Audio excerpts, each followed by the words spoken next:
Hey babes, welcome back to my channel. Of course, if you are new here, welcome. Now's a good time to go ahead and subscribe.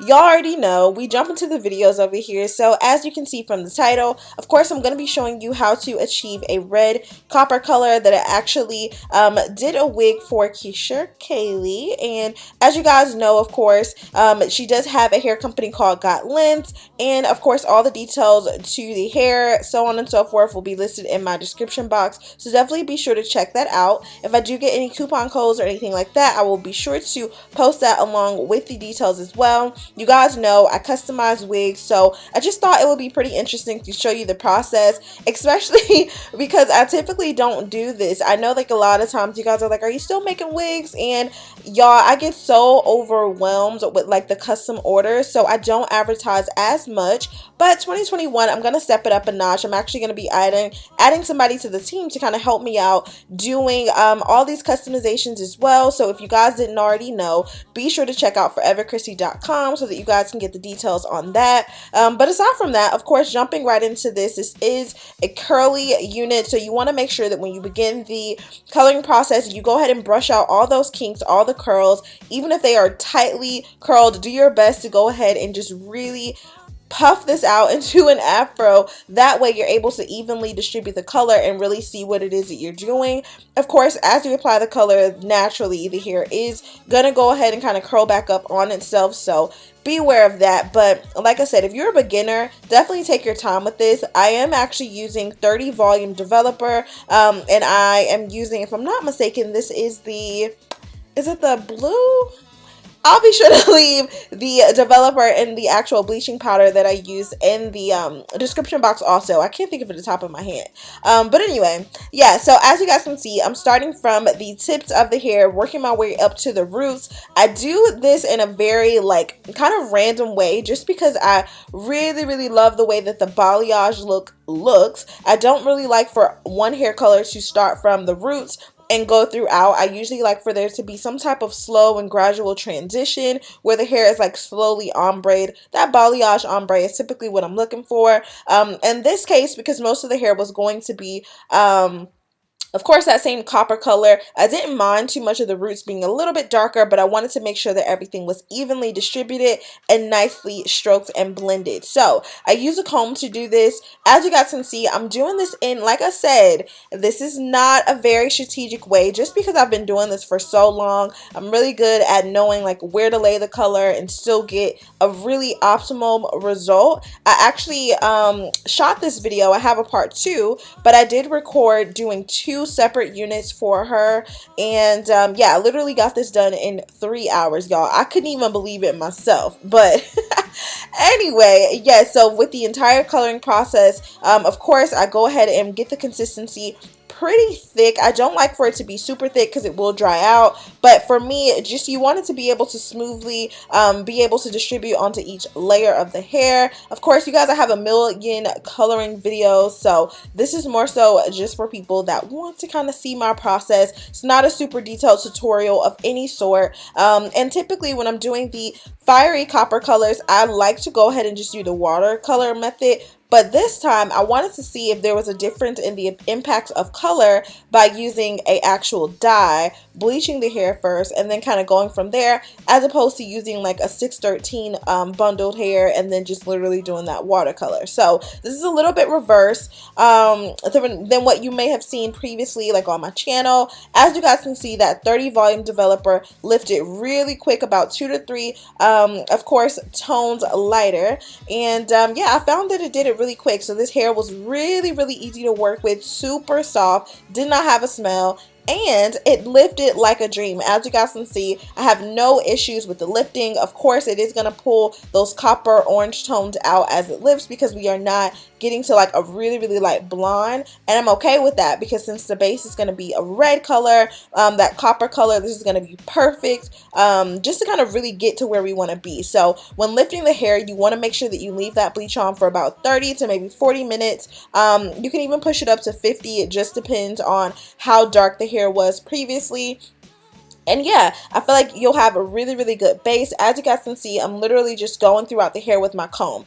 every step of the way. You can even go through with like a detangler type of brush just to make sure that everything is smooth through. You guys can see I did not apply any bleach to the roots of the hair. I literally just combed it through. And then of course I like to multitask. So while the color is still kind of bleaching and doing its thing, I go ahead and flip it over. I actually add a little bit more bleach to my concoction and yeah, bleaching powder so that I can make it a little bit thicker and get the most for my money. So I'm not just wasting products. Go ahead and flip that over and apply it to the actual frontal to bleach the knots. That way you don't have to worry about drying and then going through that process again. I literally get everything done usually the first go around. So as you guys can see, I've just found a really efficient way to kind of move throughout the hair. If you guys are not familiar with how to bleach knots and you really need to see that detailed process, I have a ton of videos on it. I didn't think that like now was the time to kind of show you that. Again, this video is just literally kind of giving you a little color therapy so you can see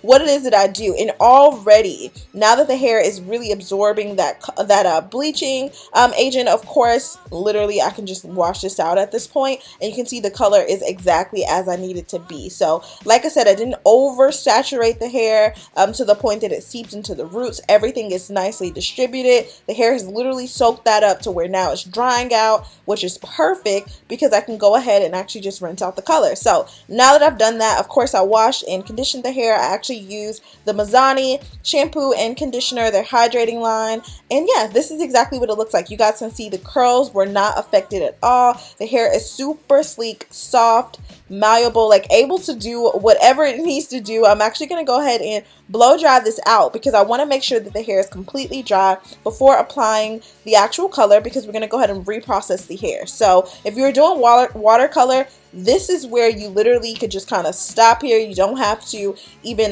blow dry the hair. You can literally go ahead and get your mixture together, use that dye or rinse or whatever color you're going to use, and go ahead and apply that into like a bucket, dip it in, and you're good. But again, I wanted to do something different because I really wanted to make sure that we got the best possible color payoff. And sometimes with the watercolor, it starts to fade over time because of course it is a rinse. So you'll find yourself having to do it again.